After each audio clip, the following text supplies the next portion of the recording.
토론회를 시작하겠습니다. 모두 자리에 앉아주시기 바랍니다.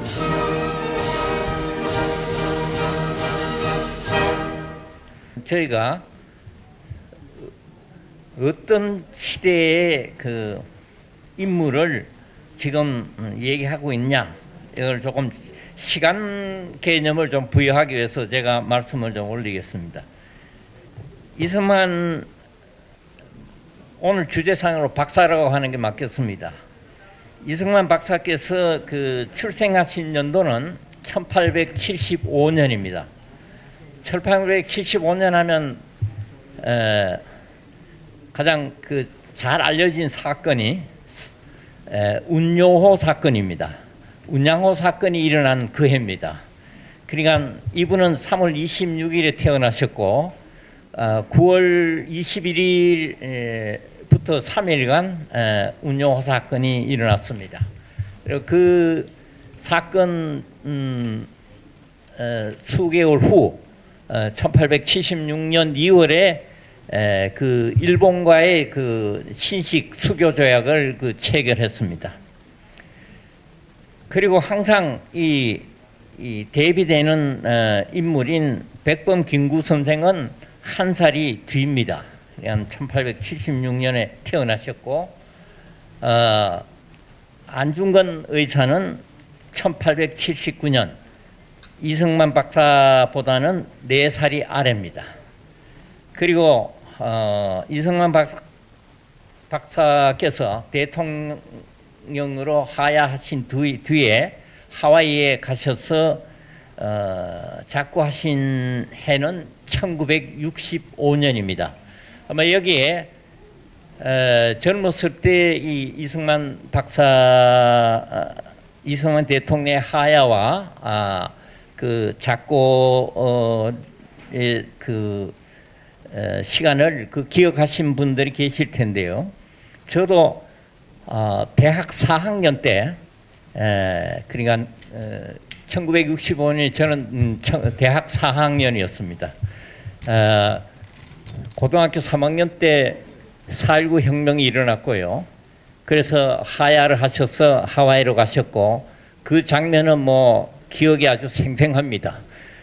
혹시 조금 연령이 그 좀 젊으신 분들은 이 이승만 박사의 하야와 그 운명을 잘 모르시겠습니다만은 그러고 보니까 이게 59년 전 일입니다. 59년 전 일. 그래서 그 뭐 갑자로 한순배가 다 돌아가는 그 시간이 그동안 흘렀습니다. 워낙 그 일을 하신 게 많으신 분인데 그래서 뭐 어차피 이분의 생애는 역사입니다만은 대한민국 역사의 중요한 부분입니다만은 역사로서 우리가 다시 한번 정리하는 이런 시간을 오늘 가지고 있습니다. 그러면 다음 순서로 두 분 발표에 대한 토론에 들어가겠습니다. 먼저 그 오영섭 선생 발표에 대해서 이택천 명지대 이 전문대학원 교수께서 토론해 주시겠습니다. 예, 15분간 제한되어 있습니다. 예, 소개받은 이택선입니다. 자, 다들 좀 지루하시죠? 자, 저기 표정들을 보면 역력히 알 수가 있는데 그 제가 사실은 그 이승만 평전만 쓴 게 아니라 조봉환 평전도 썼습니다. 그래서 대중 강연을 좀 많이 해봤는데 오늘은 학술 대토론회라고는 하지만 지금 상당수의 그 대중들의 눈빛은 학술적인 걸 원하는 것도 있겠지만 좀 쉬운 얘기로 해달라고 원하는 눈빛이기 때문에 제가 가급적이면 쉬운 말로 좀 토론을 좀 하도록 하겠습니다. 자, 저기 아까 이태진 교수님께서 이승만 대통령의 그 시기별로 구별을 하셨었는데요. 크게 저는 이제 문명 전환기로 봅니다. 이게 고정희 선생님과 연관을 시킨다면은 책봉 조공 체제에서 일본 문명권으로 들어왔고요. 두 번째로 일본 문명권에 있었다가 이제 일본 문명권에서 미국 문명권으로, 그러니까 고정희 선생님의 언어로 얘기하면 태평양 문명권이겠죠.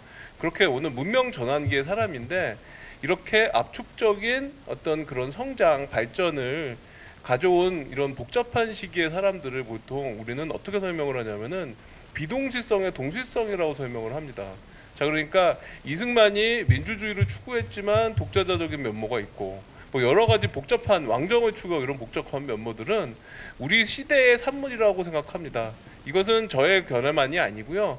우리 민주당 공관위원장으로 계시는 이명백 교수님께서 우리 한국 현대사를 설명할 때 비동시성의 동시성의 개념으로 설명을 하고 있습니다.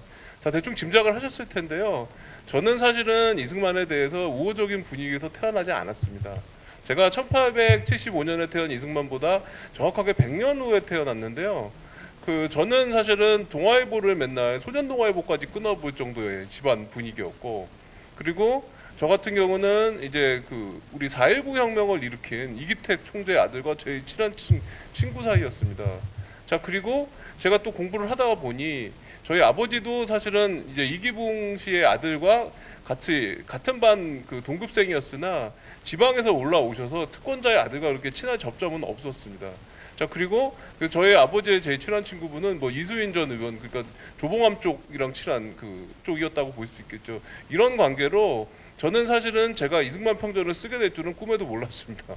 왜냐하면은 굉장히 진보적인 환경에서 나중에 네오 막시즘을 본격적으로 공부한 이런 문화에서 공부를 했고, 그렇지만 제가 이승만을 평가할 때 저는 07과삼이라는 용어로 객관적으로 평가를 하는데요.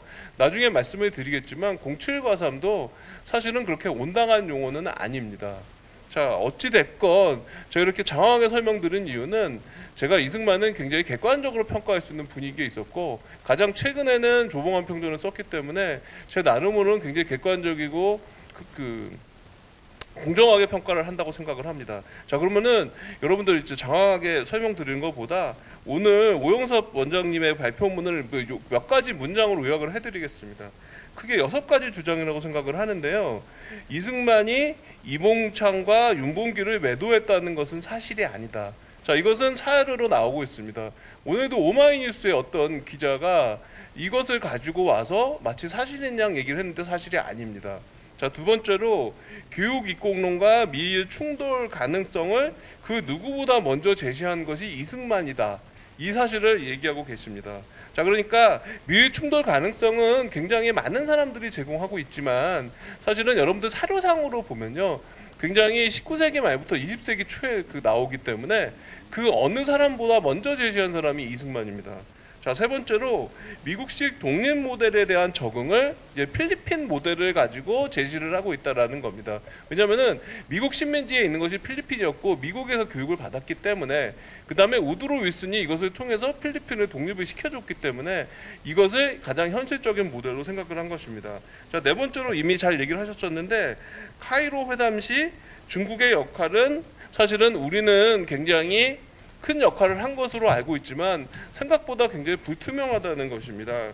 그러나 그에 비해서 이승만의 역할은 상당히 한정적이지만 굉장히 분명하고 그 어떤 사람보다 이승만이 역할을 많이 했다는 것입니다. 자, 다섯 번째로는 청원 독립론은 이승만만 한 것이 아니다라는 겁니다. 이미 잘 설명을 하셨었죠. 자, 이것은 김규식이라든지 안창호도 이미 동의한 것이기 때문에 아까 잘 얘기하신 것처럼 신채호가 말하는 것은 사실이 아니라고 생각합니다. 자, 여섯 번째로 이승만은 외교 독립론만을 한 것이 아닙니다. 자, 이것은 최근에 차현지의 논문을 통해서도 입증이 되고 있지만, 자, 자세히 보면은 무장 독립의 기운이 무르익으니까 이제 외교 독립과 무장 독립 투쟁론을 병행한 사람이라는 것입니다. 자, 이런 것들로 정리를 할 수가 있다고 생각이 들고요. 자, 제가 페이지별로 정리를 해놨는데요. 자, 79페이지를 보시면은 이제 차현지의 그런 연구를 보시면서 아까 말씀드린 것을 얘기할 수가 있을 것이고요. 제가 보통은 다 이승만 평전을 다 적어놨습니다. 자, 저는 장인한 정명훈 을거에 대해서 이미 충분히 얘기를 하셨지만 여기에 대해서 조금 더 생각을 하고 있는데, 사실은 이제 감정적인 대응으로 이제 시간과 비용을 낭비하기보다 미국 사회의 스타일에 맞는 대응책을 제시하는 게 이승만의 방식이었다고 우리 오영섭 선생님께서 얘기를 하고 계시지만, 저는 제 평전에서 당시에 이때 외아들 태산을 이뤘습니다. 이때는 일종의 정신공황의 상태에 빠진 경우였고요. 그 다음에 본인은 동부에 있었는데 서부에 가야 됩니다. 그러면 미국 대륙을 광활하게 가로지른다면 사실은 만학도로 이제 겨우 그냥저냥 그 근근히 공부하고 있는 이승만이 이것을 만약에 그 한다면 당시에 그 우리 지도교수로부터도 직접적인 피해를 받고 있었는데 당연히 유학 생활이 실패로 돌아갔을 것이라는 그런 얘기를 하고 있습니다. 자, 그리고 이제 발표자께서는 이승만의 의병운동과 의열투쟁 비판에 관해 언급을 하고 계시는데 이것은 이미 사실이 아니라는 게 드러났죠. 자, 저는 제 평전에서 어떤 얘기를 하고 있냐면은 자, 이승만과 마사릭을 비교하는 연구가 있습니다. 체코슬로바키아를 보통 비교를 하는데요. 제가 주로 얘기하는 것은 아까 뭐 고정현 선생님이 말씀하셨죠. 저기 그것은 세계사와 비교사의 연구라고 생각을 합니다. 그럼 저는 역시 그거에 따라 얘기를 하고 있는데 사실은 이승만과 그 체코슬로바키아, 대한민국과 체코슬로바키아의 강력한 연대는 우리 드러난 바가 있고요. 규장각에서 제가 국제학술회를 했고 주한 체코슬로바키아 대사관과 제가 행사를 했었습니다. 자, 그때 뭐 마찬가지로 제가 얘기한다면 체코의 모델도 외교 독립론과 무장 독립투쟁이고요. 이승만도 1939년부터 45년의 시기에 이제 비로소 무장 독립투쟁이 가능하다고 판단이 되니까 그때부터 병행했다는 생각이 듭니다. 자, 발표자는 그리고 다음으로 이제 외교 독립론의 정립 과정에 집중을 하고 있는데요. 사실 저는 이승만의 박사 논문부터 이미 그것을 구체화시킨 산물이라고 생각을 합니다. 자, 그래서 이러한 것에 의미에서 미일 충돌의 가능성은 그 어느 사람보다 먼저 제시한 사람이 이승만이라고 생각하기 때문에 저는 오늘 고정유 선생님의 발표문에 토론문을 쓰신 윤대원 선생님의 의견에는 분명히 반대를 한다는 점을 밝히도록 하겠습니다. 이것은 사료상으로 그 서로 팩트를 가지고 논해 볼 때 더 앞선 시기이기 때문에 그 뒤에 나오는 어떤 애국지사들 거보다 더 빠르다고 생각을 합니다. 자, 그래서 이제 81페이지로 제가 넘어가고 있는데요. 저는 이 우리나라 생각보다 한국어 잘 모른다고 생각합니다. 무슨 얘기냐면은 여러분들은 한국 주제에 관해서는 자, 여러분들이 조금씩 안다고 생각하십니다. 그것은 오만입니다. 왜냐하면은 브루스 커밍스의 경우에도 한국인이라도 한국을 잘 모른다고 얘기했습니다. 왜냐하면 여러분 제가 그 얘기 비유를 하고 드리고 싶은데 여러분들 지금 세계 태권도의 챔피언이 한국인이 아닌 경우가 굉장히 많습니다. 그건 왜 그럴까요? 한국인이라고 그래서 한국 것에 대해서 알지 못하고 관심을 가지면 알지 못합니다. 그게 근자감이라고 생각합니다. 그러니까 여러분은 마찬가지로 사실은 제가 말씀드린 이유는 뭐냐면은 우리는 미국사와 비교를 할 때 그리고 미국사의 흐름 속에서 볼 때 이승만의 행동이 잘 보이는데 우리는 그 우물안 개구리 그걸 프로그라고 얘기를 합니다.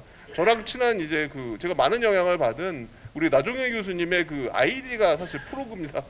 근데 이제 저는 사실은 우리의 학자들은 굉장히 정저지와 그러니까 굉장히 협소한 시각으로 일국사를 한다고 생각이 들고요. 자, 그래서 그런지 저의 모교이기도 한 서울대학교에서는 최근에 이제 국사학과가 아니라 그 여러 학과들이 서학과들이 지금 통합을 해가지고 이제 세계사를 같이 추구를 하고 있습니다. 자, 다음으로 이승만의 외교 독립론과 이 추구에 대해서는 아까 말씀드린 것처럼 결론적으로 김구와 임정, 그 다음에 루즈벨트와 호킨스의 공헌을 강조하다 보니까 이승만의 공헌이 부정되고 있는 측면에 대해서 얘기를 해주셨죠. 자, 그런데 이미 카이로 회담에서 얘기하는 걸 보면은 장개석은 사실 한국의 완전 독립은 주장한 것은 아닙니다. 자, 그리고 루즈벨트의 주장에 대해서 당부의 요청 정도 덧붙인 겁니다. 자, 그리고 무엇보다도 제가 평전에서 쓰고 있는데요. 그러면 이 사람들은 왜 이랬을까요? 이것은 책봉 조공체제 회복이라는 측면에서 한국을 다시 지배할 욕심으로 했다는 것이 제 가설입니다. 왜냐하면은 실제로 사료를 봐도요, 그 조선왕이 그 당시에 외교부장이었는데 그 만약에 독립이 이렇게 중국의 영향력이 너무 크기 때문에 이제 그 수도를 워싱턴 DC로 옮겨야 되는 것이 아닌가 하는 얘기를 하면서 조선왕도 친미파 입장에 쓰고 있기 때문이거든요. 자, 그래서 여기 뭐 아까 이미 강조 잘 얘기하셨었는데 사실은 이승만 연구에서 그 보통은 기독교들의 연구가 많이 나옵니다. 특히 개신교. 왜냐하면은 아까 고종유 교수님께서 비판하신 주로 이승만 찬양론자들은 개신교 입장에서 봅니다. 자, 그런데 그 와중에 좀 경시되는 인물이 있습니다. 그 사람은 누구냐면은 스필만 추기경입니다. 프란시스 스필만이라는 사람은 이 아메리칸 팝, 그러니까 미국의 교황이라고 부를 정도의 사람이었는데 이것은 장면이 카톨릭 교도인 장면이 수많은 개신교도를 제끼고 최초의 주미 한국 대사가 된 것에서 잘 입증이 됩니다. 그러니까 그 굉장히 독립을 위해서는 종교를 따지지 않았다라는 것이죠. 자, 그래서 제가 마지막으로 이 말씀만 드리고 이제 끝내고 싶은데요. 사실 공출가삼이라는 평가는 누구에게 주는 겁니까? 자, 이것은 그 마오쩌둥이 스탈린에게 준 것이고요. 자, 그리고 이제 마오쩌둥에 대해서 이제 그 우리 소위 말하는 등소평, 덩샤오핑이 준 겁니다. 자, 근데 여러분이 잘 아시다시피 이 두 사람들은 명과 암이 매우 겉갈리고 그 다음에 굉장히 대량학살을 한 독재자들입니다. 그러니까 굉장히 호불호가 엇갈리는 사람들이라는 거죠. 그런데 이 사람들에 대해서도 사실은 사회주의 국가에서는 뭐 영웅이니까 공칠과삼이라는 얘기를 합니다. 자, 그러면 이승만의 경우에 공칠과삼이라는 용어마저도 거부하는 경우들이 있는데 이것이 과연 온당할까요? 그렇지 않다고 생각합니다. 자, 마지막으로 제가 84페이지에 써놨는데요. 제가 가지고 있는 마지막 의문들을 한번 생각하고 싶습니다. 자, 첫째는 비슷한 환경에 출범한 대한민국과 남베트남 공화국이 왜 다른 미래를 맞이하게 됐을까요? 자, 제 생각은 지도자와 국민성이라고 생각합니다. 뭐 우리 국민들 물론 위대한 사람들이죠. 하지만 해방 직후에 좌파 지향이 강했던 두 나라의 성향이나 사실은 남베트남은 대한민국에 비해서 수백 배, 수천 배, 수만 배의 지원을 받았거든요. 그렇지만 어쨌든 자유민주주의라는 큰 줄기를 선택을 해서 정착을 시킨 이승만은 굉장히 높이 평가하지 않을 수 없는 사람이다. 자, 물론 저는 그거에 대해서 인정을 합니다. 조봉환 평전을 쓴 사람의 입장으로 제가 결론을 낼 텐데 그 이승만 정권의 피해자들이 굉장히 많이 존재합니다. 자, 그렇기 때문에 그분들 보고 찬양을 하라고 하는 것은 굉장한 폭력이라고 생각을 합니다. 물론 그러나 그럼에도 불구하고 브루스 커밍스나 최장집 같은 경우에도 이승만이 없었다면은 우리는 지금 베트남 뭐 사이공 이런 운명을 맞이하게 됐을 거라는 것을 얘기를 하고 있고요. 특히 응오딘지엠, 우리는 보통 고딘디엠을 여러분들 많이 알고 계실 텐데 그 사람과 비교해서 훨씬 더 큰 독립운동의 지도자로 정통성을 보유해서 이를 관철시킨 이승만의 존재가 없었다면 불가능하다고 생각합니다. 자, 두 번째로 제가 가지는 의문은 뭐냐면은 이승만이 임시정부 최초의 대통령이지만 최후의 주석이기도 합니다. 잘 모르셨죠? 마지막에 임시정부 문 닫을 때 최후의 주석이 이승만입니다. 자, 그러니까 한마디로 처음과 끝을 장식한 것인데요. 자, 그래서 저는 사실은 그 사적인 자리에서도 얘기하는데 건국절 얘기를 할 때 저는 건국이자 복국이라고 얘기합니다. 그러니까 임정의 가치를 굉장히 중시하는 거죠. 자, 그래서 보통 이승만이 함정정부의 법통을 지나치게 중시했다는 점들을 공격을 하는데 저는 정치의학자이자 기록관리학자인데 제 입장에서 본다면 근대국가의 주요 요건은 국민 영토 주권입니다. 그런데 한성정부가 사실은 대다수의 국민과 영토가 모여 있었습니다. 왜냐하면 다른 거는 노령정부라든 이런 정부들은 해외에 있기 때문에 그 근대국가의 요건이 충족이 안 됩니다. 자, 그러니까 저는 한성정부를 중시하는 것도 크게 문제는 되지 않는다고 생각합니다. 자, 마지막으로 제가 이 말씀을 드리고 끝내겠습니다. 자, 제2차 세계대전 종전 이후에 미국의 지원을 받아서 근대국가를 건설한 수십여 개의 국가들이 있습니다. 자, 그래서 미국의 랜드 연구소는 이들 국가들을 평균 수치화시켜서 국가건설 표준 모델을 만들었는데 우리 대한민국은 25분의 1의 예산으로 불과 1년 만에 만든 나라입니다. 자, 그러니까 우리는 뭐 삼풍백화점 사건이라든지 이런 그런 그 비극은 어찌 보면 예견된 인재라고 볼 수 있죠. 자, 그런데 현재 우리는 미국이 지원한 그 어떤 나라보다도 성공적인 나라입니다. 뭐 대만, 필리핀, 남베트남. 자, 그래서 심지어 문재인 정부에서는 이런 한국을 선도국가로 규정을 해서 우리의 성공을 높이 평가했습니다. 자, 그런데 중요한 것은 뭐 김대중 그 노무현 정부 위대한 정부라고 생각합니다. 긍정적으로 평가하지만 그 정부의 시간은 10년밖에 안 됩니다. 자, 그러면은 그 나머지의 시간 우리의 지금 성공을 그리고 기원부터 출발한 정부는 어딜까요? 제1공화국을 부정할 수 없는 이유, 그리고 임시정부의 높은 가치를 비유해야 되는 이유는 바로 그런 데 있습니다. 우리는 임시정부부터 출발을 했고 임정의 최초의 대통령이자 마지막 주석이자 대한민국의 최초의 대통령이 이승만에 의해서 시작이 됐기 때문에 우리는 세계사와 비교사의 관점에서도 비약적인 성공.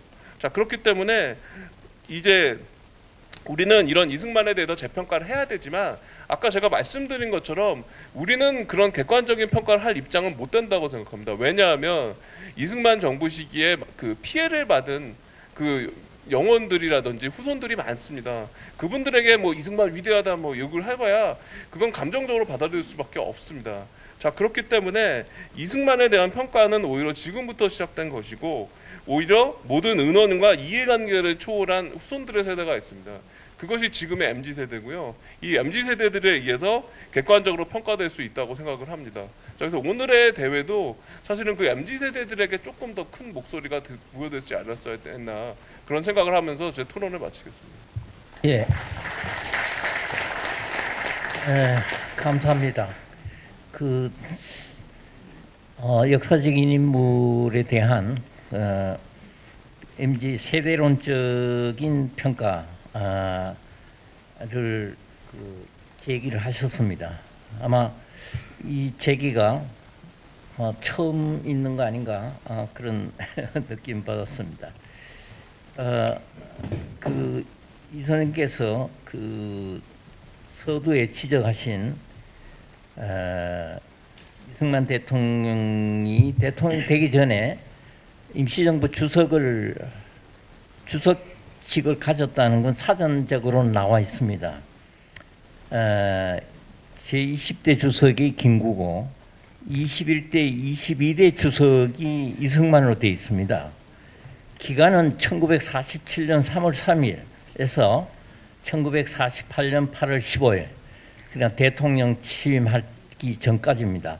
근데 저도 이걸 메모를 하면서 이게 어떻게 해서 이런 그 경력이 부여됐는가 좀 의아스럽습니다. 나중에 혹시 뭐 저 답변 중에 어느 선생님든지 좀 말씀 주시면 청중들의 의문도 풀지 않을까 싶습니다.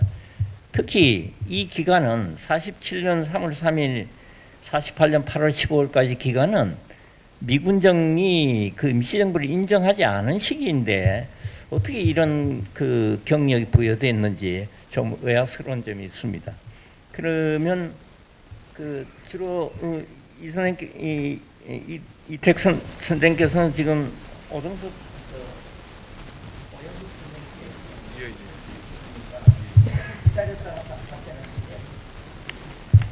나을 것 같습니다. 예. 그다음 윤대원 선생. 예, 고정효 선생 발표문에 대부분에 비해 가지고 그 독립운동사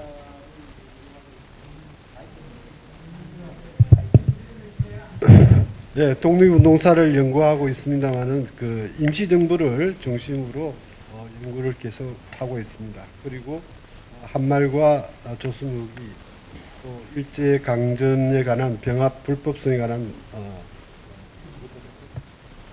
배웠었는데 그 과정에서 이승만 세 분들은 이제 발표하신 분들은 이승만의 독립운동을 중심적으로 이렇게 많은 연구를 했습니다만은 저는 이제 임시정부의 수립 초기부터 이 활동하는 과정에서 임시정부와 관련된 이 이승만과의 관계 이런 부분들을 중점적으로 자료를 보면서 나름의 여러 의견과 또 의문들도 가지고 있었고 또 그런 분들은 이제 기존에 옆에 발표하신 고정효 선생님처럼 이제 많은 연구들을 업적들을 이제 참고하면서 제 나름대로 어떤 의문과 또 의견들을 오늘 개진해 보고자 합니다. 그러면서 저 나름대로는 그 특히 인물사를 평가할 때는 상당히 그 조심해야 하는 부분이 있지 않을까 이런 생각합니다. 인물사를 연구하거나 평가하고 할 때 그 인물 한 인물에 집중하다 보면은 사료나 이런 부분들이 그 인물 중심으로 흘러가기가 일수입니다.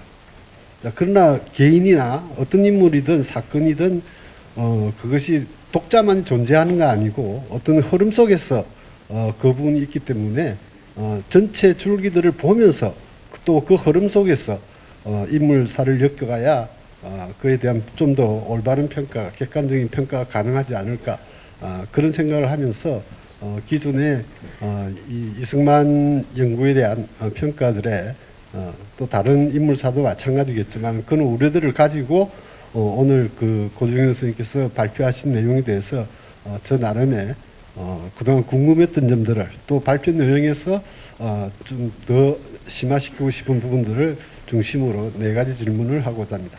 그래서 발표문을 읽도록 하겠습니다. 토론문을 읽도록 하겠습니다. 첫 번째 제가 갖는 질문은 스님께서는 민주공화대에 대한민국 이전제가 수립되기까지 1910년대 나라 밖에서 일어난 정부 수립운동의 결과를 디아스포라라는 개념을 도입해서 외신대학, 바깥에서 만드는 새로운 대안이라는 뜻이죠. 이렇게 규정했습니다.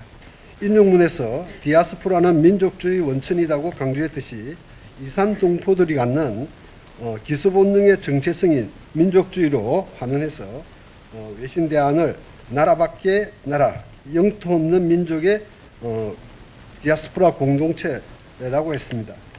이런 가설은 매우 흥미롭지만 다양한 물줄기가 뒤엉켜 같이 흘러가는 역사의 현실을 좀 단순하지 않았나 하는 생각이 듭니다. 먼저 발표자께서는 외신대안의 의미를 강조하기 위해 디아스포라의 상대 개념으로 국내를 오염지역으로 규정했습니다. 자, 그 의도는 충분히 이해가 가지만 과연 민주공화제의 대한민국 성립이 국내와 아무런 연관 없이 가능했을까 하는 의문이 듭니다. 한말 비록 개화 지식인 중심이었지만 입헌군주제 내지 민주공화제를 중심한 정체 변형론이 활발히 논의되기도 했고 또 3.1운동 후 국내에서 민주공화제 임시정부 수립운동이 있었습니다. 때문에 선생님이 말하는 외신대안은 당시 나라 안팎에서 임시정부 수립운동의 산물로 봐야 하지 않을까 생각합니다.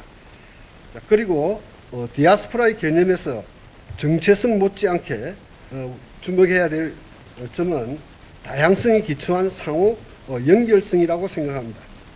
여기서 다양성이란 디아스포라의 이산 시기 또는 그들이 정착한 연해주, 간도, 미주 등 정착지의 정치, 문화, 환경의 차이에 따라 이 디아스포라의 차이가 발생하고 있습니다. 이런 차이들이 이후 독립노선이나 민족 공동체의 구상에 다양한 영향을 미치게 됩니다. 물론 이 차이를 연결하는 핵심은 이 디아스포라의 정체성일 것입니다. 이런 다양성을 염두에 두어야 정부 수립 과정이나 이후 나타나는 다양한 독립운동 방법론, 또 정부 형태론, 이념 등을 설명할 수 있지 않을까 생각합니다.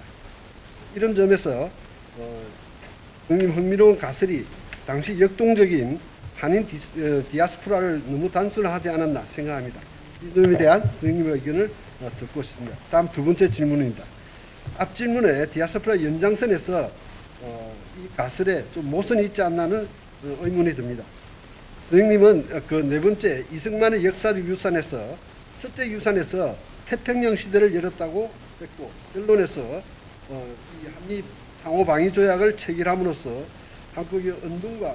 은둔국 한국이 역사상 처음으로 대륙이 아닌 해양국가 즉 태평양 국가로 새롭게 태어났다는 역사적 의의를 지닌다고 평가했습니다. 전상적으로 보면 반도국가인 한국이 이전 중화사상의 얽매인 대륙 중심에 벗어나 해양을 주목하게 됐다는 평가는 매우 타당해 보입니다. 하지만 또 반대로 그 가정들에서 반대로 생각해 볼 수도 있습니다. 그동안 대륙으로만 눈을 돌려 해양을 잃어버렸다면 이 이승만이 연 태평양 시대는 반대로 대륙을 버리고 해양만 바라보게 하는 것은 아닌지 되돌아볼 필요가 있겠습니다. 반도국가는 한쪽만 바라보는 외눈박이가 되어서는 안 된다는 사실을 이미 청일전쟁이나 러일전쟁에서 우리는 확인한 바가 있습니다. 또 선생님이 강조한 디아스포라의 관점에서 본다면 냉전에 갇힌 친미반공 정책이 제1동포나 소련, 중공, 쿠바 등 이른바 적성국가에 광범위하게 존재하던 디아스포라를 포기함으로써 다양성이 기초한 상호연결성을 스스로 찾아내는 결과를 초래했다고도 할 수 있습니다. 그런 관점에서 오히려 이 강조돼야 될 점들이 더 있지 않겠는가 이런 생각을 가지고 봅니다. 다음 세 번째는 오늘 많이 논의됐던 이승만의 독립론인 친미외교론에 대한 질문을 하고자 합니다. 독립이란 홀로 쓴다는 뜻이고 그 핵심은 자주성입니다. 이 자주성이 왜 중요한지는 특별히 설명할 필요가 없으려 생각합니다. 주의하듯이 이승만의 친미외교 독립론은 그가 한말 감옥 시절에 집필한 것으로 알려진 독립정신에 잘 나타나 있습니다. 한마디로 한국의 미국식 기독교화와 근대화입니다. 이 생각의 기제에는 한국은 미개에서 스스로 독립할 수 없다는 우승역패의 사회 진화론이 전제되어 있어 애초 자수성 자체가 들어설 여지가 없는 사고입니다. 때문에 이승만이 생각하는 독립의 유일한 기회는 거의 오랜 체험에서 형성된 대외관의 그 결론인 미일전쟁입니다. 그래서 그는 일본과의 독립정성에서 독립운동이 이길 수가 없는 이상 자주독립을 부정하고 오직 미국의 여론을 일으켜 미국 의회를 움직이고 그 의회를 통해서 미국 정부를 설득해서 미일전쟁이 일어나게 되면 한국의 독립을 지원하게 해야 한다 하는 것이 외교의 그 핵심입니다. 이승만이 임시정부 대통령이면서도 상해 현지를 무시하고 상해 임시정부의 최소한의 현상 유지만을 고집하며 임시정부와 끊임없이 갈등한 것도 이런 대외관, 독립관 때문이었습니다. 대통령님께서도 1940년에 이승만이 미일전쟁을 예견한 일본 내막기에 대해 이듬해 12월 7일에는 미일전이 터졌다. 이승만의 논미일 협상이 공립신문에 게재된 지 33년 만이었다. 처음에는 자기 확신에 기초한 예언과 같았던 것이 어느덧 예측이 되고 예측은 이제 현실이 됐다고 평가했습니다. 사실 미일 정설이 독립의 기회라는 주장은 미국과 일본의 정세가 악화할 때마다 독립운동계에서는 매번 나왔던 소리입니다. 언제나 등장한 주장입니다. 특히 1940년경 중화민족동맹단 대표 한길수의 일본군의 진주만 습격 예측이 적중해서 이 한길수가 유명인사로 등장한 듯이 미일전쟁설은 이승만의 특별한 주장은 아닌 것으로 저는 생각합니다. 외교 자체는 동서고금을 막론하고 국익 중심의 현실주의입니다. 특히 약소국이자 강대국에 둘러싸인 반도국가로서 더욱이 임시정부가 중국에 있고 주요한 독립운동 세력이 2차 세계대전 당시 연합국인 미국과 소련 등지에서 활동하고 있는 상황에서 더구나 해방 이후 한반도를 둘러싼 국제정세를 고려할 때 이 이승만의 친미 외교 독립론에 대한 선생님의 생각은 어떤지 궁금합니다. 그리고 마지막으로 독립운동과 관련한 이승만의 민주적 리더십에 대해 질문을 드립니다. 선생님은 네 번째 이승만의 역사적 유산 가운데 하나로 이승만에 대해 독선의 정치에 빠지다, 선민의식과 엘리트주의로 평가했습니다. 한마디로 민주적 리더십과는 거리가 멀다는 평가입니다. 자, 이승만은 한국인 가운데 오늘 많이 들었겠지만 최초로 미국에서 박사학위를 받았고 1912년 미국에 건너간 이후 45년 10월 귀국하기까지 민주공화제가 발달한 미국에서 생활했습니다. 이런 자라온 환경을 보면 누구나 이승만은 민주주의에 대한 이해가 깊고 민주정치를 체득한 사람으로 생각할 것입니다. 그런데 선생님의 여러 논문에서 지적했듯이 임시정부와의 관계, 단체활동, 그리고 인적관계 등을 보면 실제 이승만의 행동은 대단히 비민주적입니다. 이승만이 생각하는 민주주의가 어떤 것이었는지 또 민주적 리더십과 이런 괴리가 생겨나는 것은 어디에서 연유하는지에 대해서 선생님 생각을 말씀해 주시면 감사하겠습니다. 이상입니다. 예, 두 분 좋은 질의 토론해 주셨습니다. 그러면 이덕선 선생 토론에 대해서 토론 및 질의에 대해서 오정섭 선생께서 답변하겠습니다. 예, 감사합니다. 가급적 짧게 부탁드립니다. 시간을 얼마?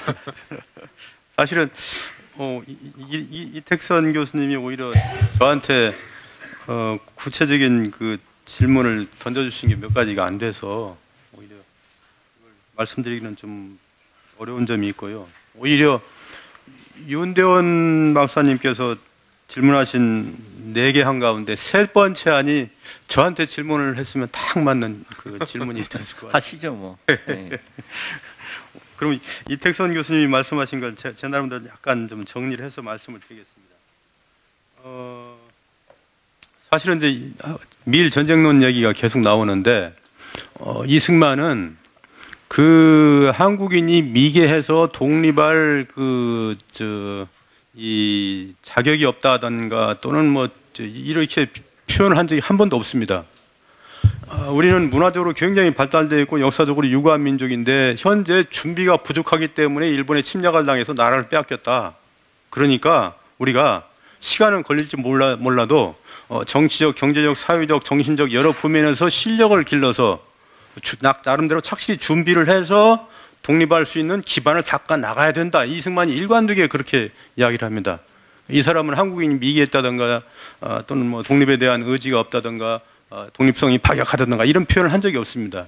그러니까 일종의 준비론을 이야기한 거죠. 안창호 선생이 이야기하는 그 준비론을 이승만은 1908년경부터 직접적으로 이렇게 준비라는 표현을 써가면서 이야기를 했고 1912년 하와이에 건너간 뒤에 태평양 잡지라는 월간 순환글 잡지에서는 준비론에 입각한 준비라는 표현을 써가면서 이제 독립운동을 전개하는 입장을 이렇게 보여나가거든요. 그래서 이승만의 독립운동이라고 하는 것은 현실적으로는 당장 일제로부터 완전한 형태의 무력을 통해서 독립을 성취할 수가 없으니까 장기적인 기간을 두고 내부적으로 실력을 길러야 된다. 이게 이제 기본 요건입니다. 그 실력을 기른 다음에 실력을 길러서 정치적으로는 우리 내부적으로 이제 자치론과 같이 필리핀이 미국으로부터 자치권을 얻어가지고 내부적으로 국회의원도 선거도 하고 지방자치도 하고 정치 행정체제도 갖추고 이런 걸 갖춘 다음에 동시에 또 열강의 국제적인 공동관리 하에서 내부적으로 영세 중립국가 같은 그런 것 치하에서 경제적으로 실력을 길러 나간다. 그러니까 이 정치적, 경제적 실력을 착실히 길러나가고 국제적인 그 미일 전쟁과 같은 대변동이 일어났을 때 그 변동에 우리가 적극적으로 동참을 해서 우리가 우리 피로 흘려가면서 거기에서 이제 비로소 독립을 이뤄 나간다. 이게 이제 이승만의 궁극적인 생각입니다. 그래서 이 사람이 그런 생각이 1910년대 자치론에도 잘 나타나 있고 위임통치론이라는 것도 사실 그런 겁니다. 바로 그런 생각을 가지고 있기 때문에 이제 이승만의 독립운동의 그 논리라고 하는 것은 굉장히 이제 단계적인 그 과정을 거치는 실력 양성론과 일종의 이제 무장투쟁론과 또는 외교 독립론을 겸묘하게 이제 결합해가지고 독립론을 이제 형성해 나갔구나 이렇게 이제 생각해 볼 수가 있습니다. 예전에 이런 일이 있었습니다. 오늘 지금 이 논문 토론문 주제도 79페이지에 이제 차현지라는 분이 여러 번 오늘 등장을 했는데요. 이 학생이 여자 박사인데 한 번 저한테 전화가 왔었어요. 박사논문을 쓰고 싶은데 좀 만나 뵙겠냐고 배울 수 있냐고 이제 연락이 왔습니다. 그래서 제가 보자 그랬어요. 저를 찾아왔습니다. 제가 그때 이 학생한테 이렇게 주문을 했습니다. 지금 현재 중경 임정에 관해서 또는 중국에 있어서의 한국 독립운동의 그 여러 그 형적에 대해서는 많은 연구가 되어 있고 또 깊은 연구가 또 추진되고 있는데 그런데 반해서 미국에 있어서의 이승만과 또 이승만 주변 사람들의 독립운동 또 재미 한인의 독립운동에 대해서는 깊은 연구가 안 돼 있는 것 같으니까 그 부면을 한번 연구해봐라. 특히 1939년부터 45년경까지 이승만의 미국에 있어서의 독립운동을 집중적으로 연구해서 박사논문을 낸다면은 기왕의 연구를 보완할 수도 있고 상당히 독창적인 얘기를 많이 할 수도 있을 것이다. 제가 그렇게 제안을 했습니다. 그런데 그 학생이 이제 저를 만나고 난 다음에 또 몇 번 전화 통화를 했는데 그 이후에 저한테 이렇게 또 이야기를 하더라고요.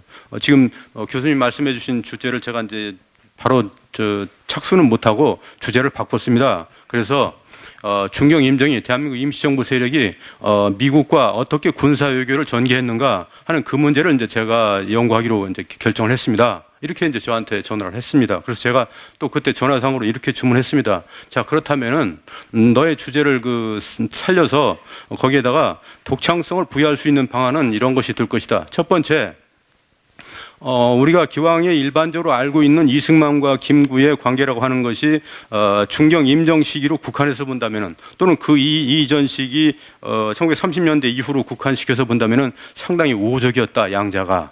그러니까 그 양자의 관계를 갖다가 대립적이고 분열적인 것으로 보지 말고 민족 통합적인 차원에서 양자가 어떻게 협력을 해서 카이로 회담에 이 한국 독립조항이 이제 들어가는데 영향을 미쳤고 또 이들이 각자 지역을 달리하면서 서로 정보를 주고받고 서한을 주고받고 하면서 이제 어떻게 독립을 위해서 이렇게 노력을 했는지 이 부면을 갖다가 군사외교 측면에서 사료를 동원해 가지고 설명을 해봐라. 그러면 상당히 좋은 연구가 될 것이다. 이렇게 또 제안을 했습니다. 그리고 또 하나 제가 동시에 이야기한 것은 이런 것이었습니다. 자, 이승만이 우리가 기왕에 알고 있는 것은 오로지 이 사람이 편지나 서한이나 그냥 청원문만 보내가지고 한국을 독립시켜달라고 그냥 액을 목걸이 했다. 이게 무슨 독립운동이냐 이런 비판이 많이 나오고 있는데 그것은 그 학문이 아니니까 그것을 뛰어넘는 뭔가 새로운 그 실증이 동반되는 이제 이야기를 해야 된다.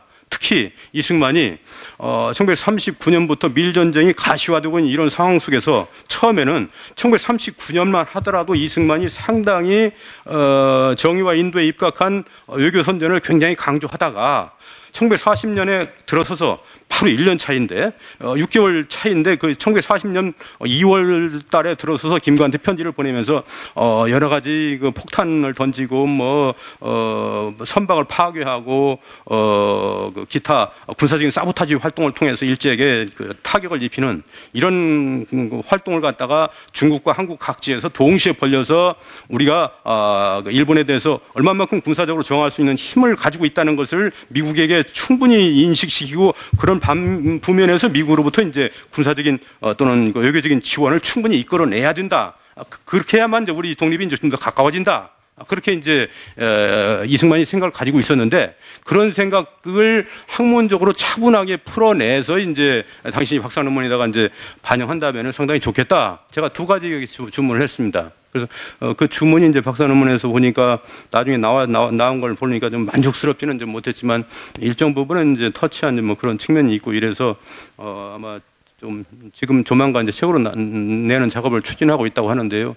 제가 보기에는 좀 더 앞으로 그 두면 그런 주제에 관해서 조금 더 깊이 좀 연구에 좀 더 착수해 해야 되는 것이 아닌가 이렇게 이제 생각을 하고 있습니다.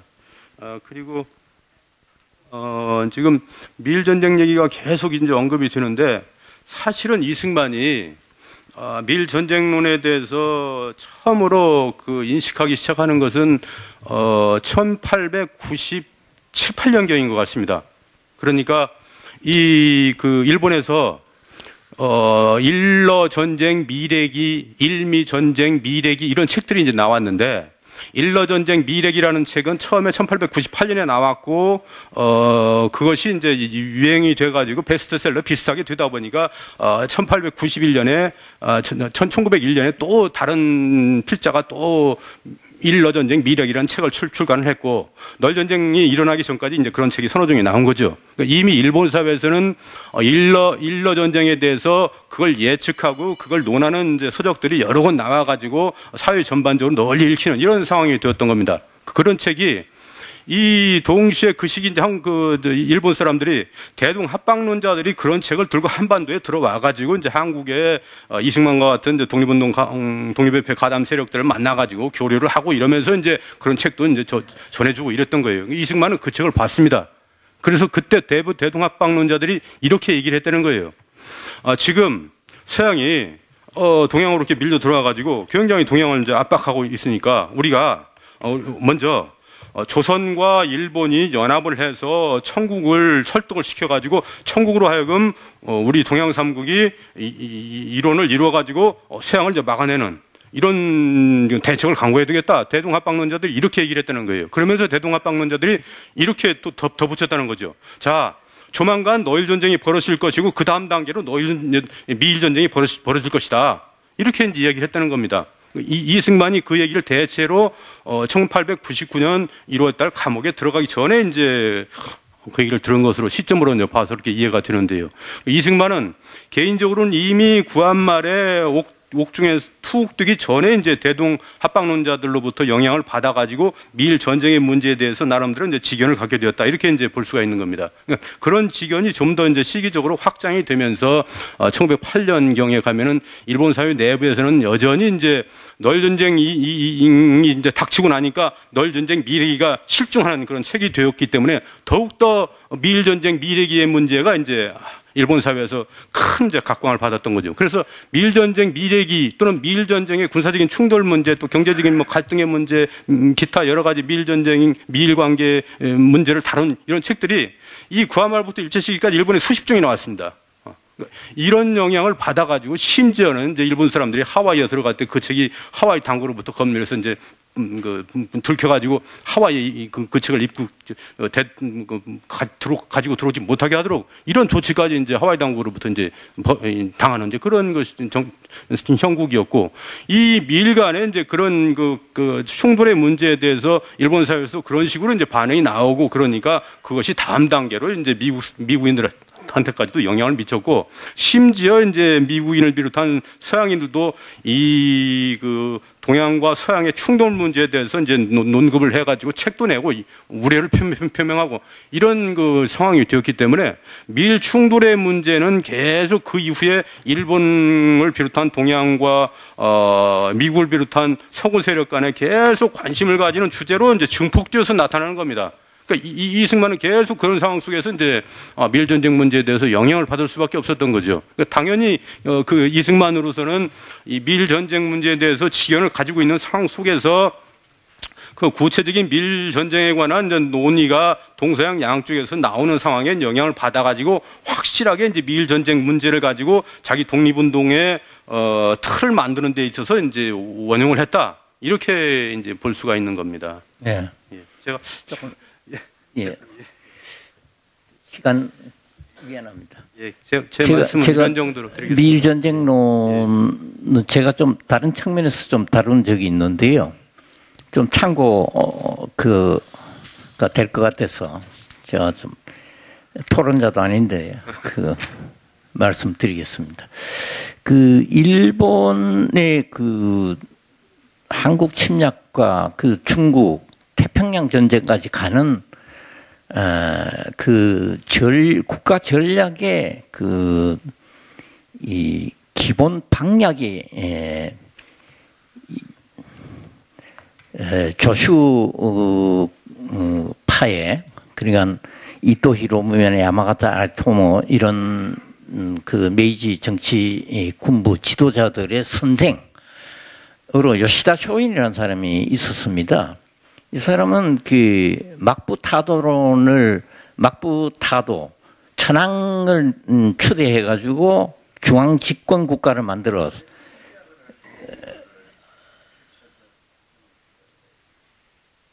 그래서 이 일본이 그 동아시아를 제패해야 된다 하는, 그러니까 무슨 얘기냐면 요시다 쇼인 얘기는 일본이 그 구미 열강의 식민지가 되지 않는 길은 뭐냐? 미국 구미 열강의 우수한 기술 문명을 빨리 받아들여 가지고 배워서 구미 열강보다 먼저 주변국을 차지해야 된다. 주변국 선전론을 냈습니다. 근데 이 사람이, 이 선생이 얘기한 걸 그 제자들이 집권한 뒤에 그대로 실천을 합니다. 그 옥중에서 쓴 유수록이라는 그 글에 요시다 쇼인이 뭐라 그러냐면 그 순서까지 제시를 했어요. 그러니까 이 범선 시대의 사면의 바다는 성벽이지만 전기선 시대의 이 사면 바다는 완전히 다 터놓은 거나 마찬가지다. 그 여기 식민지가 될 가능성은 너무 높으니까 이걸 하기 위해서는 대책은 뭐냐? 주변국 선전론입니다. 그래서 순서를 홋카이도, 류큐, 타이완을 먼저 점령하고, 그 다음에 조선 만주로 가고, 몽골로 가고, 거기서 중국으로 들어가. 그래서 거기서 힘을 키워서 태평양으로 나가요. 캘리포니아로 가야 된다. 저 남쪽에 호주로 가야 된다. 이런 이 전략을 내세웠습니다. 이건 일본 무사 사회에 우리 육아에서는 평화 공존적인 성향이 강하잖아요. 국제 관계에서. 이건 일본에서는 독고가 시대에 유교가 들어가도 이 병가적인 이 공부가 그 무사들 사이에서 굉장히 많이 됐던 것 같고, 그 결정체로 요시다 쇼인의 그 주변국 선전론이 나왔습니다. 근데 이게 실천이 실제로 그대로 순서도 안 바뀌고 진행이 되는데, 이 얘기가 결국 언제부터 제가 아는 범위에서는 아까 오 선생님 말씀한 것도 그런 부면도 있겠지만은 제일 그 일본 제국의 지식인들이 언론이나 이런 사람들 걱정하는 건 뭐냐면 미국이 중국에 진출을 할 경우 이 굉장한 일본의 중국 진출에 큰 장애가 된다. 그래서 미일 전쟁론 그 미래기도 거의 그 요시아 쇼인의 그 주변국 선전론에 근거를 해서만 나오는 걸로 저는 그렇게 이해를 했는데요. 그러니까 이승만 대통령, 이승만 박사에게서 미일 전쟁론은 아마 그 재팬 인사이드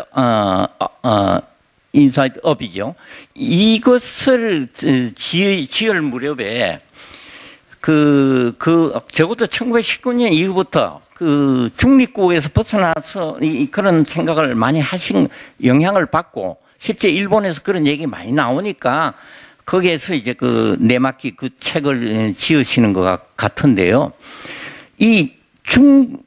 일본이 중국을 차지하고 태평양으로 나간다. 이 얘기는 1919년 그 국제연맹의 대표로 김규식 선생이 파견됐을 때 김규식 선생이 그 윌슨 대통령한테 그 제출하는 페티션 청원서 거기에 편지 앞머리에 그 얘기가 나와요. 당신들 조심하라 말이야. 이런 뜻으로. 그리고 이게 그 21년 런던 그 영연방 수상회의 때는 그 파리 대표부의 그 황기안 대표 서리가 또 거기에 페티션 같은 걸 제출했는데 거기서도 얘기를 합니다. 아마 이거는 저는 이거는 아마 워싱턴 군축회의에 상당히 영향을 준 거 아닌가 싶어요. 그런 어쨌든 조금 제 말씀은 1900년 전후 러일 전쟁 그 무렵보다도 그 이승만 대통령의 그 미일 전쟁론에 관한 얘기는 훨씬 좀 뒤시기에 꼴로 잡아서 보는 게 좀 더 타당하지 않나 하는 그런 뜻이었습니다. 좀 말씀이 장황했습니다. 좀 그런 면이 있다는 걸 여러분 조금 미일 전쟁론이라는 거는 아마 생소하게 들리시는 분들도 계시겠지만은 이 도쿠가소 같은 이 일본의 그 매우 그 국수적인 천황주의자인 언론인 경우 굉장히 직접적으로 얘기합니다. 반미 사상이 1910년대 1차 세계대전 때 일본에서 쫙 퍼집니다. 그래서 뭐 그런 면이 조금 그때부터가 더 직접적이지 않나 그런 생각이 들어서 말씀을 올렸습니다. 죄송합니다. 제가 시간을 잡으면서 고정희 선생님께서 답변 주시죠. 뭐 간단히 대답하겠습니다. 너무 지금 시간이 많이 간 것 같아서요. 윤대원 선생님 그 질문이 저한테는 상당히 많은 부분에서 도움을 받았습니다. 도움을 받았고요. 몇 가지 뭐 간단하게 제가 말씀드리겠습니다. 인물사 연구가 인물에 초점을 두게 되면은 사실은 자료도 모든 게 다 그쪽에 가서 결국 굉장히 좋은 지적입니다. 그래서 제가 오늘 발표를 이승만을 앞세우지 않고 그 시대를 얘기하는 게 결국 인간이라는 건 시간과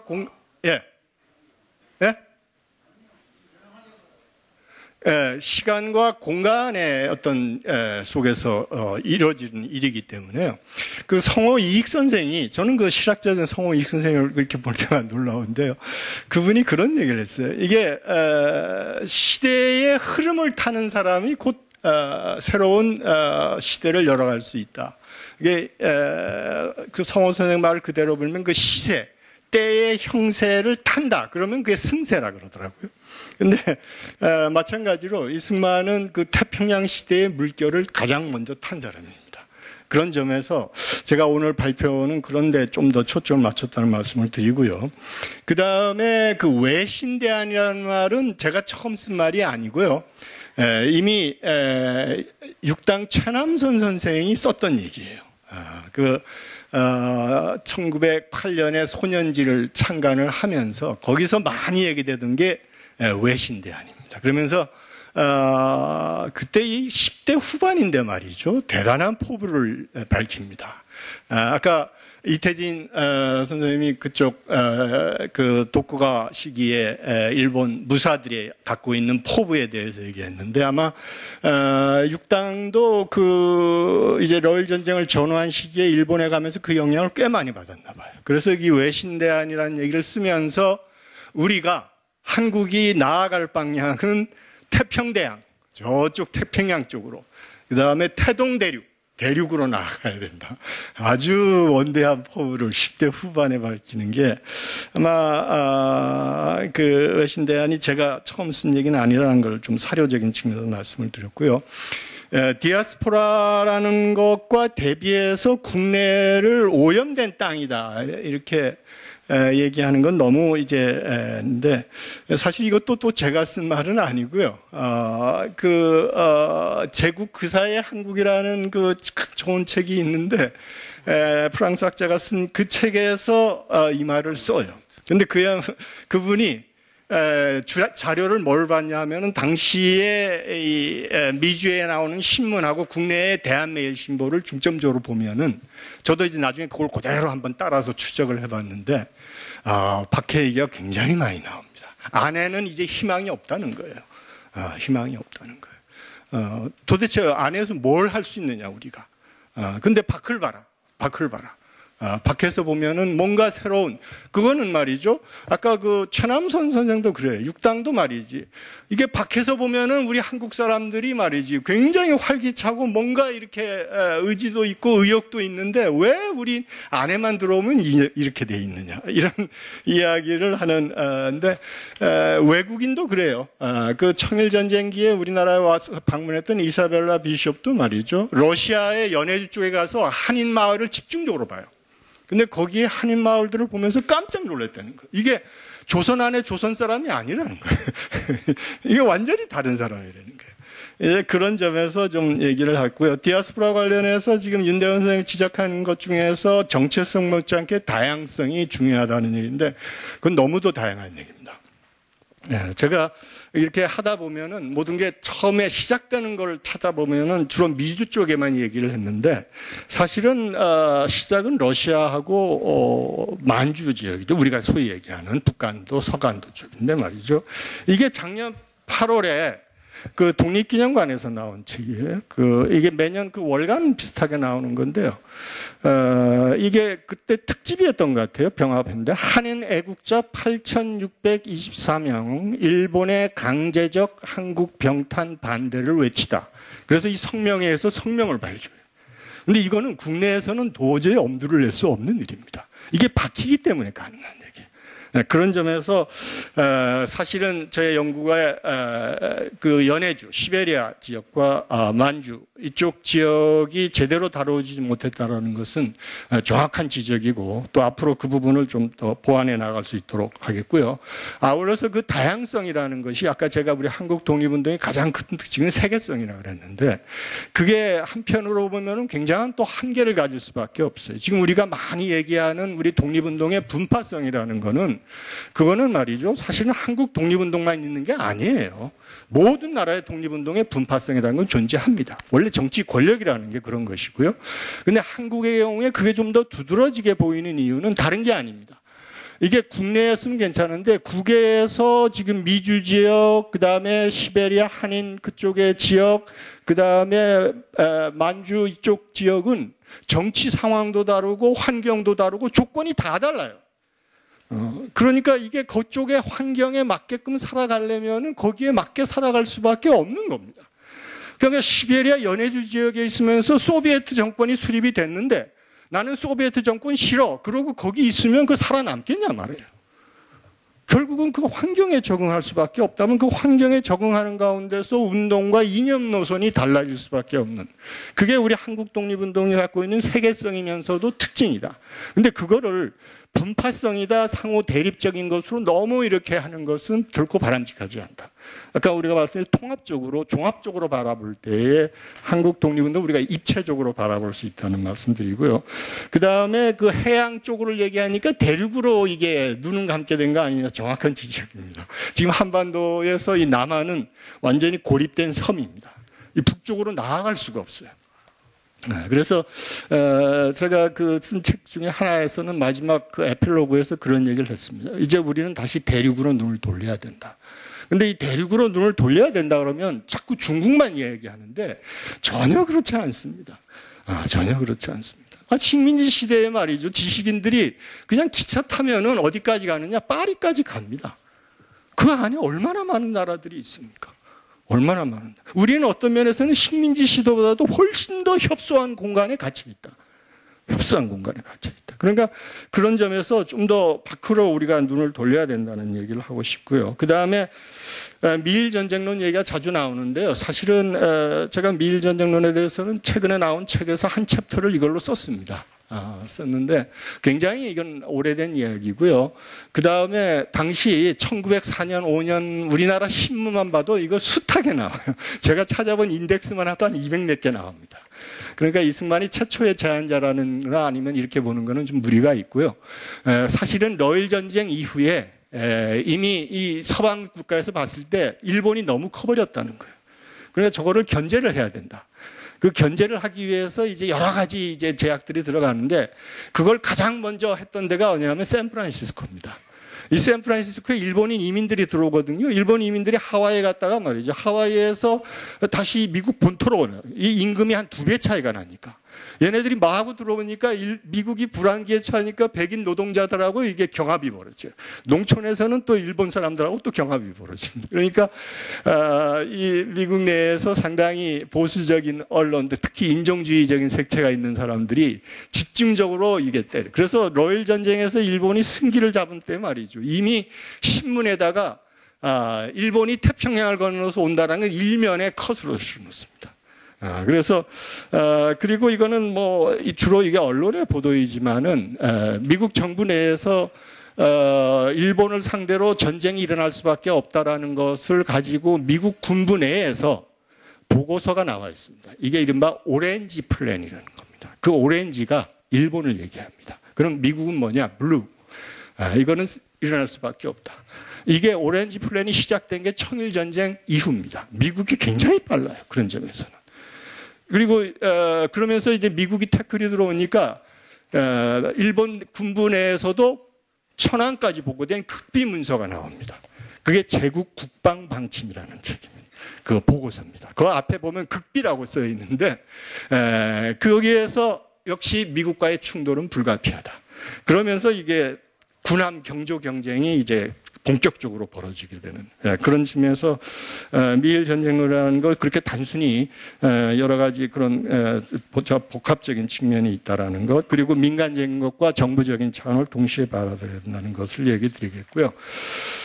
마지막으로 이승만의 리더십과 관련해서 상당히 권위주의적이다 하는 얘기는 뭐 이미 많이 다 들으셨을 겁니다. 그게 왜 어디에서 연유하는 거겠느냐. 지금 윤대원 선생님이 저한테는 미국에서 그렇게 오래 살았고 33년을 살았는데 민주주의에 있으면 그게 체질화되어 있지 않겠느냐 이런 얘기를 하시는데 그게 사실은 쉽지 않습니다.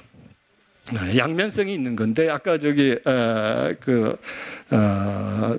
다른 분도 그 얘기를 잘 해주셨는데 미국에 살면서도 이승만이 바라보는 한국이라는 것은 1912년 떠나기 이전에 그 세계에 갇혀 있습니다. 갇혀 있어요. 그래서 이게 33년이라는 공백이 어떤 면에서는 그에 있어서는 기억이 어디서 멈추느냐? 1912년 이전으로 멈춥니다. 이게 어떤 면에서는 이승만 박사가 그 시기에는 그러면 한국민이 과연 우리가 독립이 됐을 때의 공화제를 바로 시행할 수 있겠느냐 이런 문제가 제기되는 거예요. 그러니까 1919년 3.1운동이 일어나고 난 다음에 말이죠. 이 미주에서의 3.1운동이라 그래가지고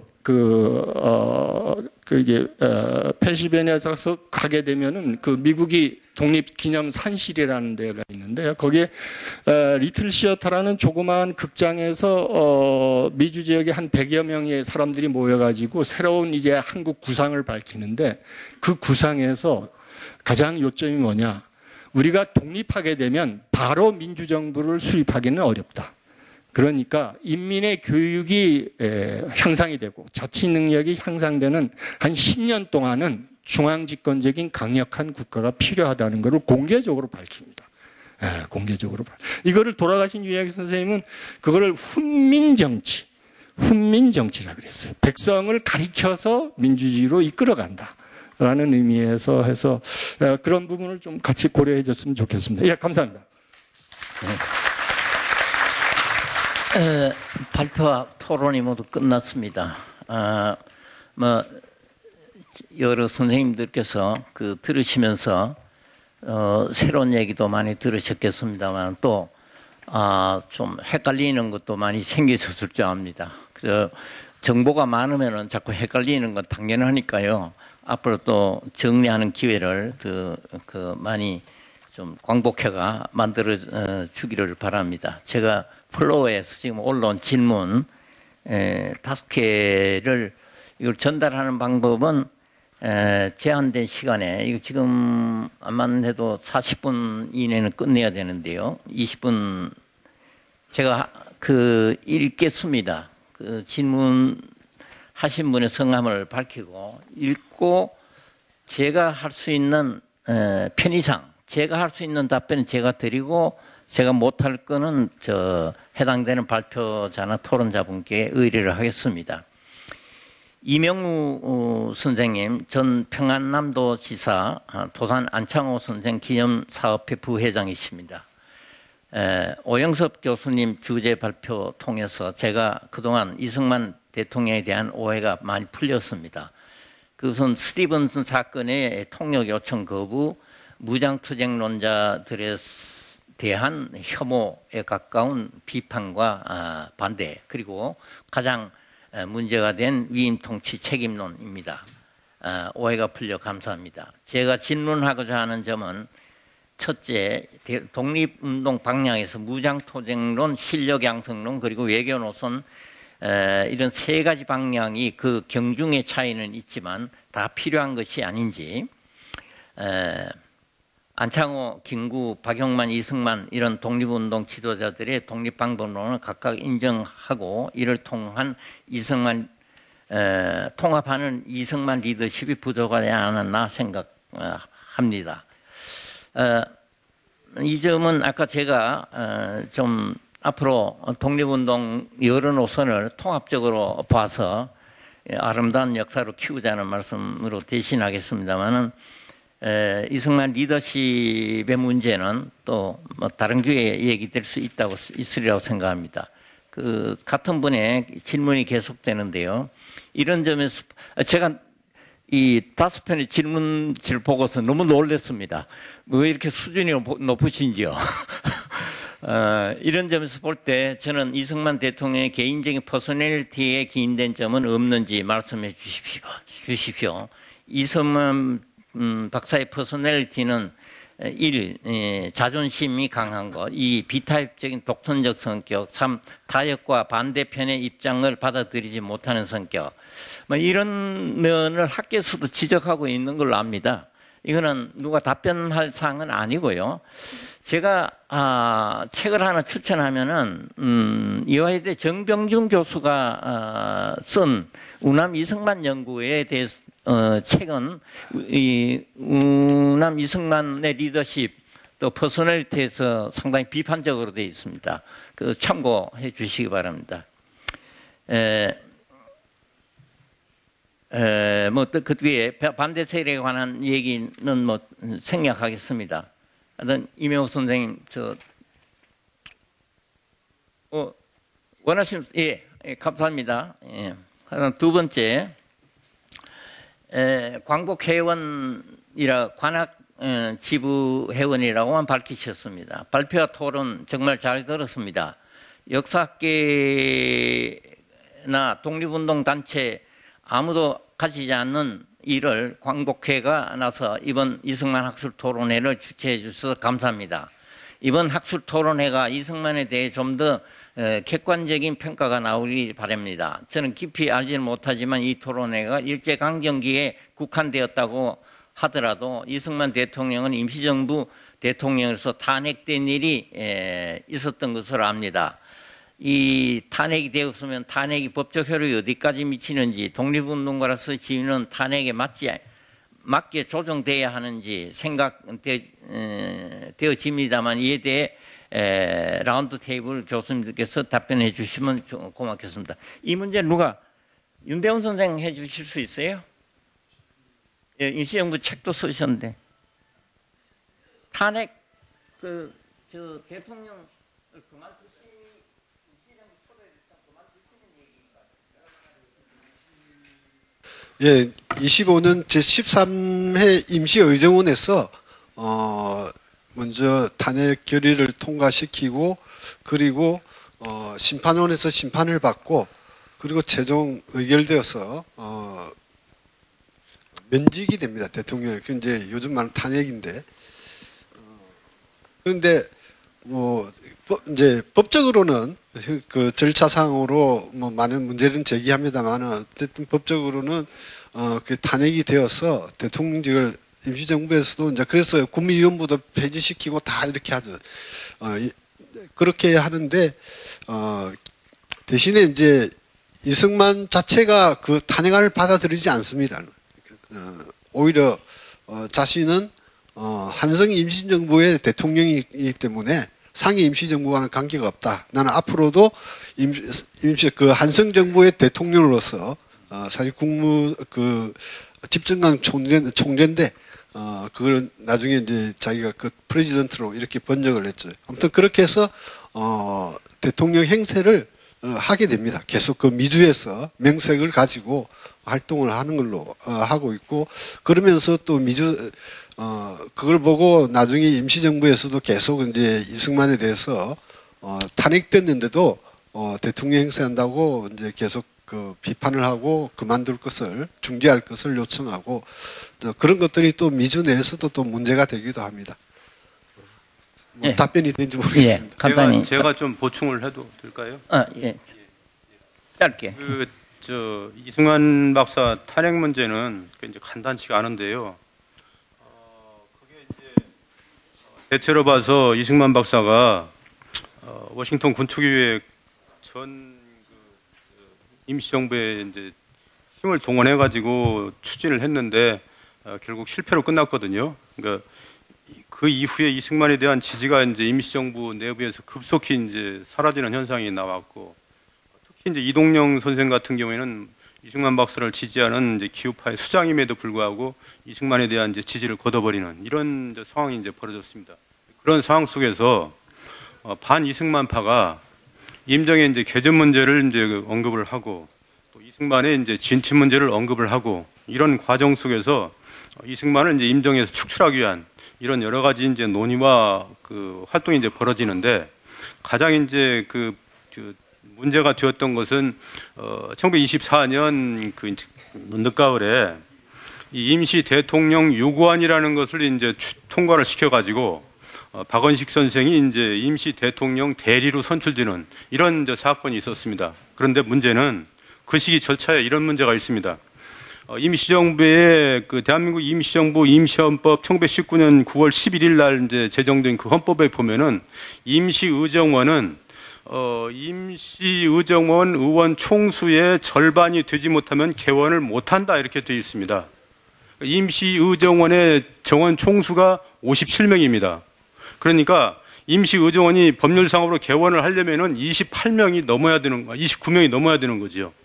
그런데 그 임시 대통령 유고안을 처리할 때 참여한 의원 수가 13명이었습니다. 그러니까 임시의정원을 열 수 없는 13명이 임시의정원을 열어가지고 그 임시 대통령 유고안을 처리하고 박원식을 이제 임시 대통령 대리로 선출한 거예요.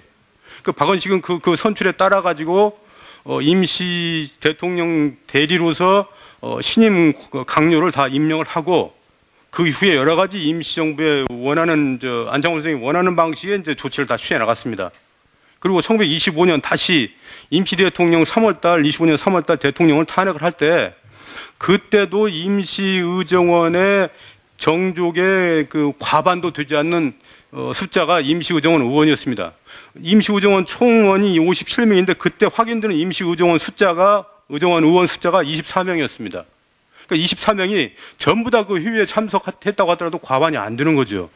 더구나 문제는 임시정부 대한민국 임시헌법의 대통령 그 탄핵 조항에 보면은 임시의정원의 총원의 5분의 4가 참석을 해가지고 거기에 3분의 2 이상이 찬성을 해야만 대통령을 탄핵한다 그렇게 되어 있습니다.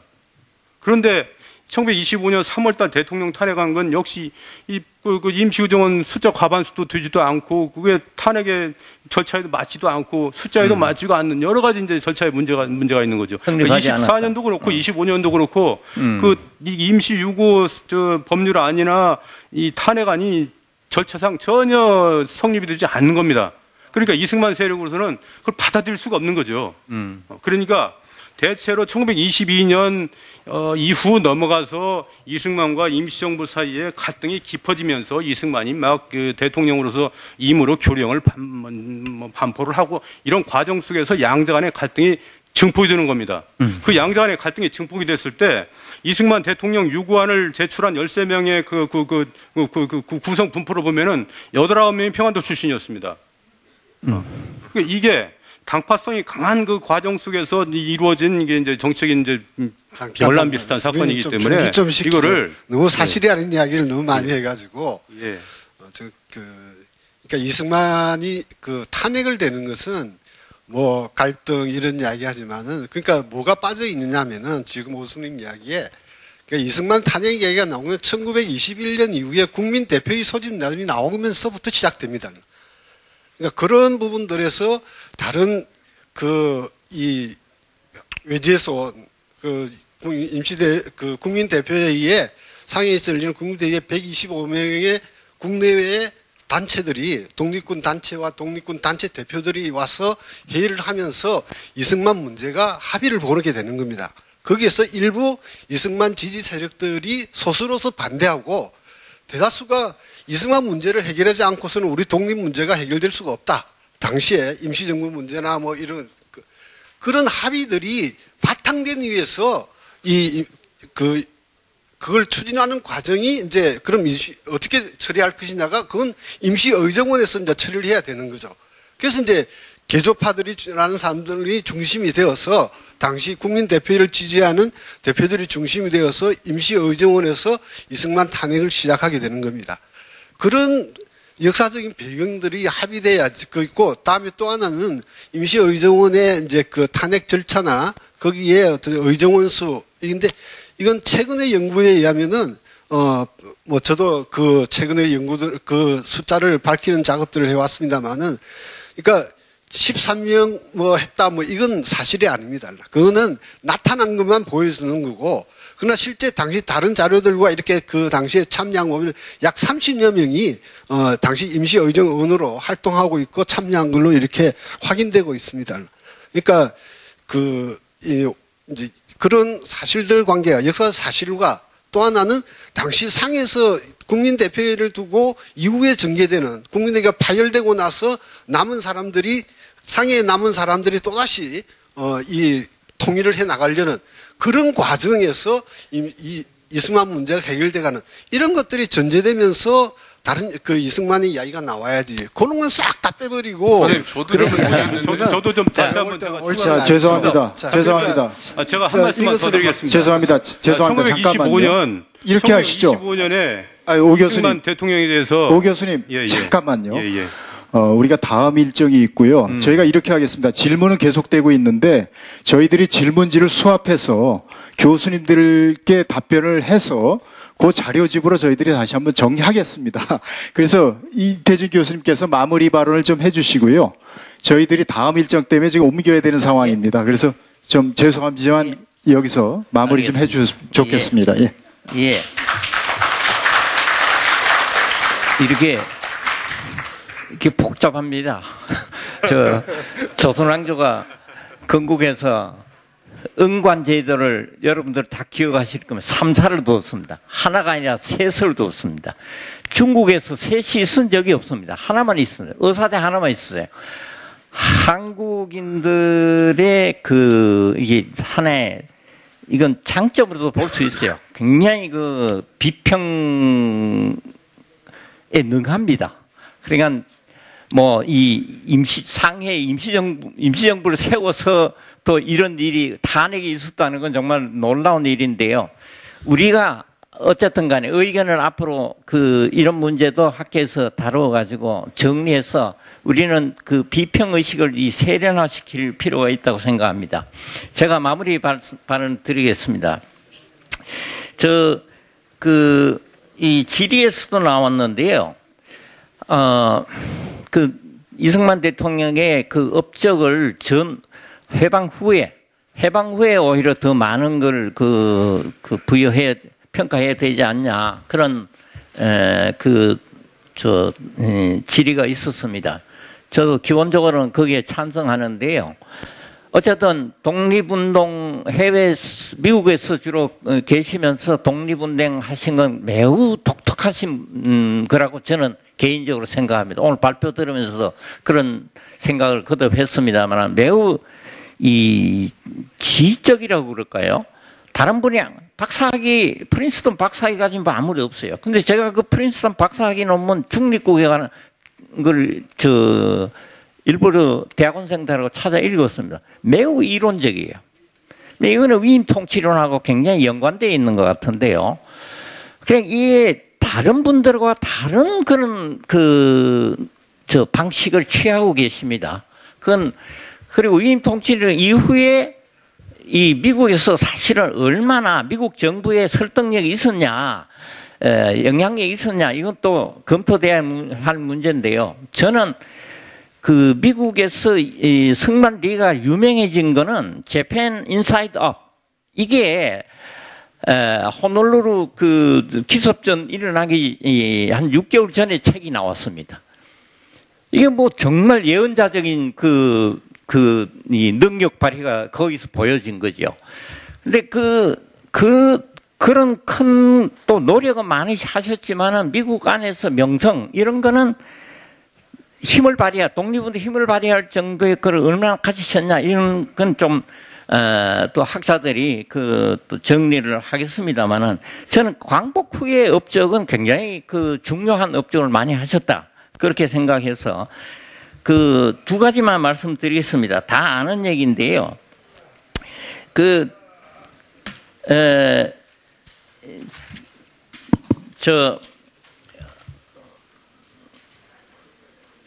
뭡니까?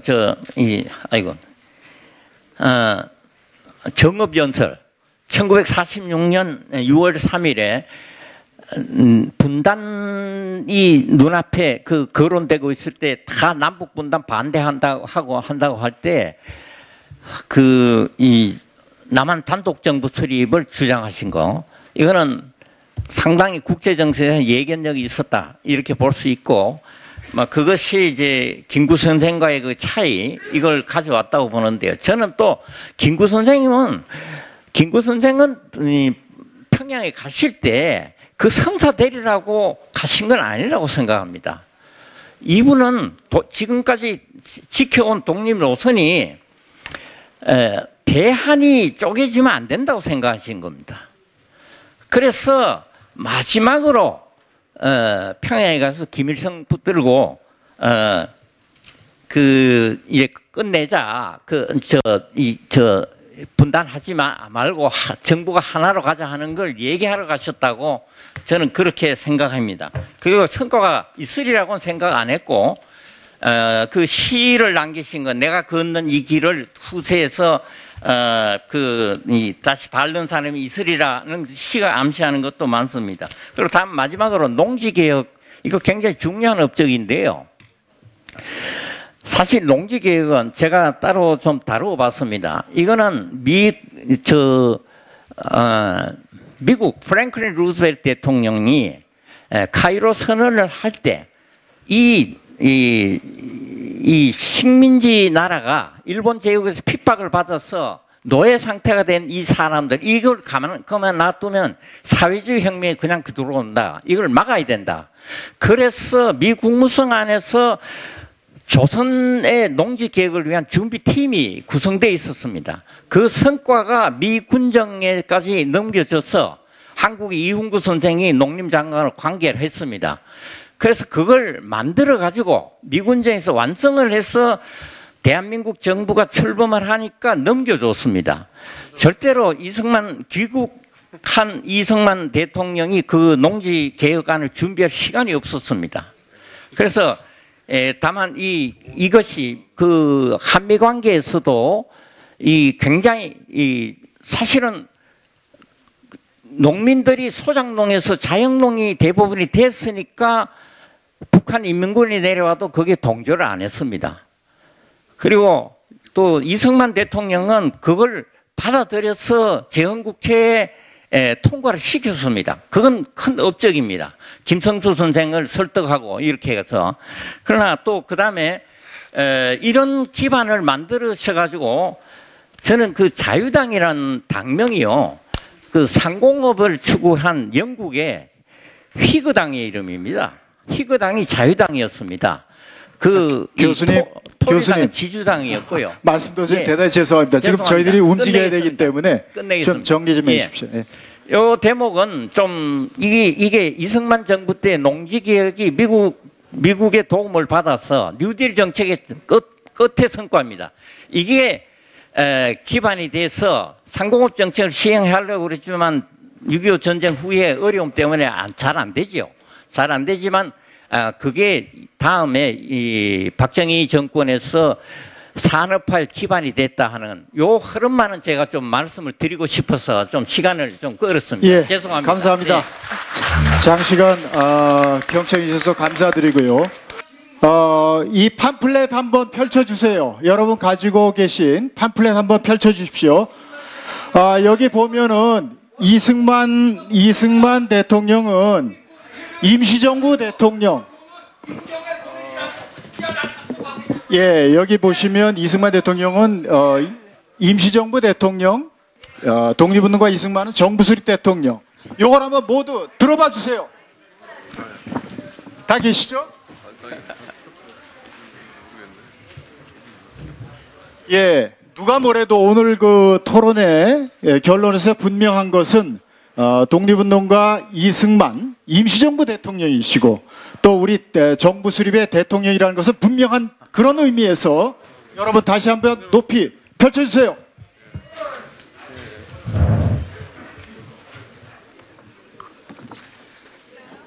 예, 너무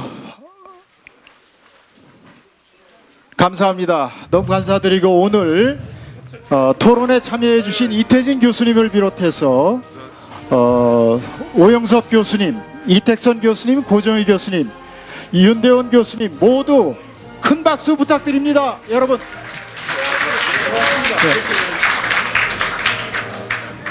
예, 고맙습니다.